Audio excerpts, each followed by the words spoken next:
Hello and welcome to Accounting 2310, Intermediate Accounting 1, the first in a two-course series, Spring 2015. My name's Lynette Yearberry, and welcome to my accounting course. I'm giving you some contact information on the syllabus. If you haven't done so, please stop now and print the syllabus from the home page of Canvas. Follow along with me. I want to hit a couple of high points. I won't read it to you. I don't want to bore you. First of all, I invite you to call me either at work or at home, but most of my classes are online this semester, so calling me at home might work better. Please don't call after 9, however, because I'm an early to rise type. I do have a consultation hour. It's Monday and Wednesday, 9:50. I'm happy to meet with you on Tuesday and Thursday by appointment. We'd have those meetings in the business building room, 3:30 a.m. If you want to contact me by email, that's usually the most efficient and the fastest. There's my email address. The textbook we'll be using is the Intermediate Accounting Textbook, 7th edition by Spiceland, Seppi, and Nilsson. You must have the textbook and a Connect Access code. You can get it from the bookstore. There's the ISBN number. You can buy it online if you'd like. It comes packaged together, and this book works for both 2310 and 2410 as well. So even though it's a little pricey, consider that spread over 2 semesters. A little bit about the accounting lab. There is an answer key where you can check your answers and receive homework for assigned problems in the accounting lab. It's in the business building in 118. You can see the hours. It's not open on Saturdays and Sundays. One of my favorite things about this lab is you can arrange for really quality free tutoring. Just go into the lab and they'll show you how you can sign up online for an appointment. You can read the course description on your own, but I will tell you, Accounting 1110 was an introduction to accounting. Accounting 2310 reviews what you learned in 1110 and adds on to it. And the same with 2410, reviews what you learned in 1120 and adds on to it. Let's talk quickly and briefly about course procedures. This course, depending on the semester, is offered in both an on-site and an online format. Since I use this video for both, I'll talk briefly about both. The on-site section uses a variety of learning procedures and techniques, and it's expected that students will prepare by doing their media assignments and completing their adaptive learning assignments, which is Learn Smart, prior to arriving at class so that we can have a very detailed discussion in class. It's not an introduction of the topic. The same thing applies to online students in just a little bit different of a fashion. There's various media and adaptive learning technology available to you, and you're invited to attend on-site classes when they're available, but in the fall is the only time that happens. Both classes use a common course schedule, and the common course schedule allows all students to know what's happening at all times, so if they choose to join an on-site class, they can. But more important than that, it lets you know where your class is and what you should be working on at any given time. The course utilizes a read, a watch, and a do approach. This is especially important to online students. First, read the book, then watch the related media, then do the adaptive learning quizzes, and then and only then should you do your homework. Don't do your homework and try to fight your way through it because you didn't read and watch and do the appropriate groundwork. Seriously, the best way to do this course is to read, then watch, and then do. Trust me on this. Course evaluation. So how are you going to be graded in this course? Homework and assignments and Learn Smart quizzes make up 20% of your grade, and examinations make up 80%. Included in there is a comprehensive final. I only count that as much as one chapter. That's good news, isn't it?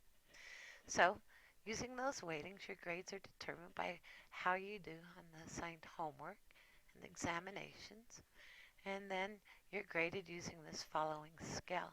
If you, let's say, get 85% of the points possible, you could expect to get a B in the course. Now, you really need to listen to this. Students who score less than 50% on the final exam will receive an E in this course regardless of where they fall in this grading scheme. Stated another way, you must pass the final to pass the course. So, this course utilizes some homework. It utilizes Learn Smarts. It utilizes media, and a little further down, it utilizes exams. That's what you're going to be doing to earn your points. Homework's an integral part of the accounting process. You're encouraged to complete your homework assignments on time. It's due at 11:59 on the time shown on the website in the course schedule. Late homework, now that's homework, will be accepted. 10% per day penalty. It will be accepted until we've taken the test for that chapter.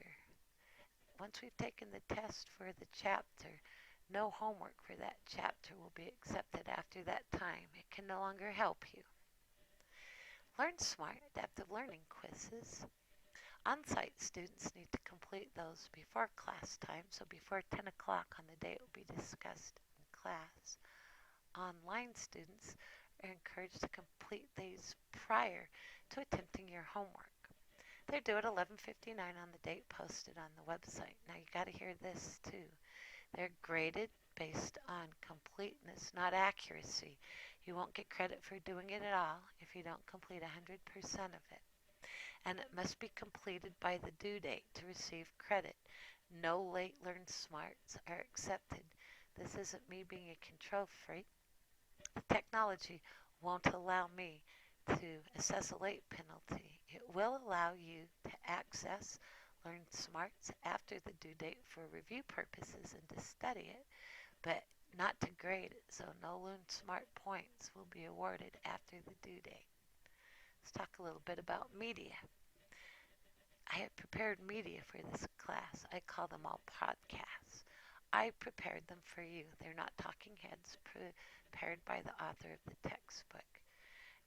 They're not up for Academy Awards. Sometimes I say funny things or spell something wrong, or my dog barks or the phone rings. You're going to have a sense of humor. I made them for you because I sincerely want to demonstrate to you problem-solving techniques that as an online student you wouldn't get because you're not in a lecture. And occasionally I offer an alternative, and I might add brilliant approach that the textbook doesn't use. So Connect Technology does not allow me to directly grade these, but your test results are greatly improved and your frustration is minimized if you watch the media. So if you want to do well in the class, watch the media and your test results will be improved. So you're graded indirectly on it. Please consider them a must-do. They're designed so that you view them after reading the book. They are not introduction to topics, but they are ways to solve problems once you understand from your reading what the topic's about. On-site students should do them prior to coming to class. Online students should do them prior to trying the homework. Media assignments do not have due dates because Connect Technology doesn't allow me to do that. If I make a media assignment have a due date, then it's no longer available after that time. I prefer you to have them available throughout the entire semester, so you don't get awarded points and they don't have due dates, but they show up exactly where you should watch them. Please complete them timely and consider them a must-do. Let's move on to exams. There's several chapter exams and a comprehensive final. The chapter exams are due at 11:59 and they're always on a Saturday, whenever possible, I think, except the last one. It might be on a Saturday too. Just watch the last one. Check the date. Chapter exams can be taken after the due date, but they're subject to that same 10% penalty per day, and it does not extend the homework due date. The final exam is administered for online students in the Distant Learning Center. For on-site students, it's in the classroom. If you're not in the area, you can arrange to have a proctor available. And remember, you must score at least 50% on the final to pass the course. Let's talk a little bit about that daily schedule that I told you I've made. I'll tell you what, it's not fun to make that, but you'll be provided with a schedule, and it lists everything that is required of you and the associated due dates. It chunks the semester into what should be read, watched, and done, the read, watch, and do approach, on a day-by-day basis. It's paced to follow a typical Monday, Wednesday class schedule because that's when I teach the on-site class. It lists virtually all assignments and exams throughout the semester. It includes links to all podcasts for your convenience, and it mirrors exactly what's on the Connect website. So if you're not online and you want to know where your next test is, just take a look at your course schedule, print it, keep it handy, and you'll never blow something off. Talked a lot about Connect. What is that? That's the author's website, and all homework, Learn Smart quizzes, and media and tests are to be completed and submitted via Connect website.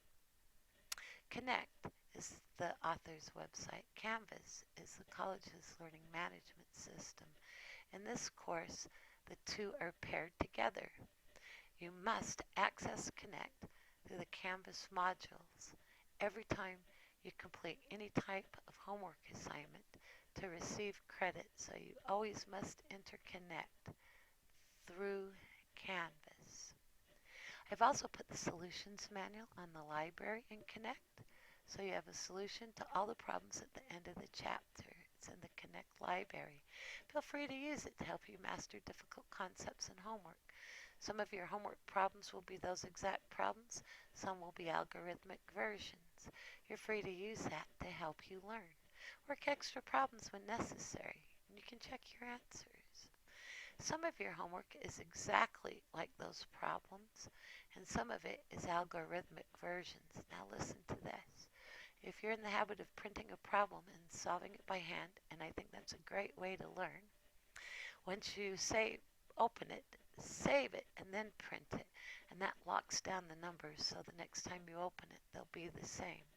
Saving means save the numbers, or I'm working on it. Submitting means I'm done. There are also other study aids available on Connect, so feel free to explore that site. Now, a little bit about your ePortfolio assignment. As a student in this course, you'll be expected to complete an ePortfolio assignment. It will be identified for you, and you'll be told where to put it on your ePortfolio. What I wanted to mention is you'll be asked to write a brief reflection on how this assignment fits into your program and prepares you for your specific field of study. Please use your best writing skills and your best analytical skills to demonstrate your understanding. You're showcasing to the world what you understand about your topic. These are used to do assessment. If you need help with your ePortfolio, here's a website. You can also go to the basement in the library and get one-on-one help. I prefer that myself. Moving on, accommodating disabilities. The college has a DRC, Disability Resource Center, where you can get help getting an accommodation if you need one. Please don't wait until the semester's in full swing to go there and seek an accommodation. Get that done now if you need one. Course learning outcomes. Salt Lake Community College, as you know, being a student here, is committed to doing outcomes assessment. And in this course, we assess quantitative literacy, your ability to solve time value of money problems. It comes in on Chapter 6. We use the Chapter 6 exam as a measurement tool. I'll point that out to you when we're there. So, moving right along. 2 important things left. Well, 3. First, important note about responsibility. I'll provide materials to you to read, media to watch, quizzes for you to do, homework, and I'll evaluate you. I'll lecture through media. I'll do whatever I can to help you, and then I'll evaluate your work. You, however, you are responsible for developing and understanding the skills relative to the content. I assume that you'll do everything it takes and even extra to master skills before you take exams and to successfully pass the course. I assume if you're having difficulty, you're going to make arrangements with me for a consultation, that you'll seek out help in the accounting lab, and that you'll look for tutors. I'll be available to you, but it's important that you seek the help if you need it. Another important thing, the code of conduct. You're expected to work independently on all your exams and anything else I ask you to. If there's a violation of that, then we'll have to deal with it using the academic code of conduct. I gotta tell you, I have very little incidences of that in this course. Here's a course outline of the material we're going to cover. You can see by chapter and topic. We covered chapters 1 through 9 and a little bit of chapter 19, just a small amount of that, so 9 chapters in this course. And finally, a little note from me to you. Successful, and that's what we're after, completion of this course requires that you take responsibility for completing the material in a timely fashion. Getting behind is the #1 reason for failing an accounting course. Stay current with your class. That's why I made that detailed daily schedule. You're always going to know where you need to be if you know what's on that schedule. Counting is best learned a bite at a time. Cramming doesn't work. It's like eating an elephant, one small bite at a time, and you'll get there. Remember, you have tutoring in the accounting lab. Just a little note, this is a 4-credit-hour-a-week class. And for every hour you're in class, you should be doing 2 hours of homework. So that's 4 hours of class time and 8 hours of homework. You should be spending about 12 hours a week mastering the material in this course. If you do that, I can tell you, you'll have a wonderful, successful experience. So, thanks for enrolling in my course, and I'm excited to get to know you and to work together. Thanks for joining me on this quick overview of the syllabus. Let's move on.